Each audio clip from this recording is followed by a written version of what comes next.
Gap বলতে আমার কাছে মনে হইতেছে যে আমরা পাওয়ার প্লে ভালোভাবে ইউজ করতে পারি নাই, অনেকগুলো উইকেট হারাইছে আর ওইটা আমরা ওভারকাম করতে পারি নাই। আরেকটা জিনিস আমার কাছে মনে হয়েছে যে যা ওমর জাই আর পারভেজ খেলাটা ধরছিল, বাট রান করার সময় আনফর্চুনেটলি দুইজনই আউট হয়ে গেছে। দেখেন এইটা অজুহাত দেবো না, আমি যেহেতু প্রফেশনাল প্লেয়ার, আগে ব্যাটিং হোক আর বোলিং হোক আমাকে তো খেলতেই হবে।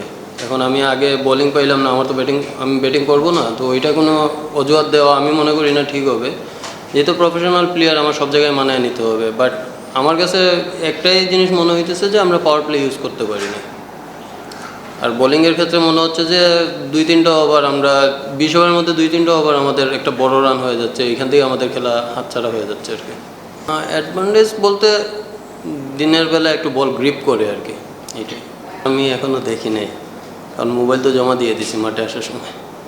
আমি আসলে এইগুলা নিয়ে কোনো চিন্তিতও না, বা এইগুলা নিয়ে কোনো বাবার মধ্যেও নাই। আমি শুনতেছি, বাট এগুলো নিয়ে আমি চিন্তিত না। বোর্ড যেটা ভালো মনে করবে, আমরা তো বোর্ডের আন্ডারেই আছি, বোর্ড যেটা ভালো মনে করবে আমরা ওইটাতেই আছি।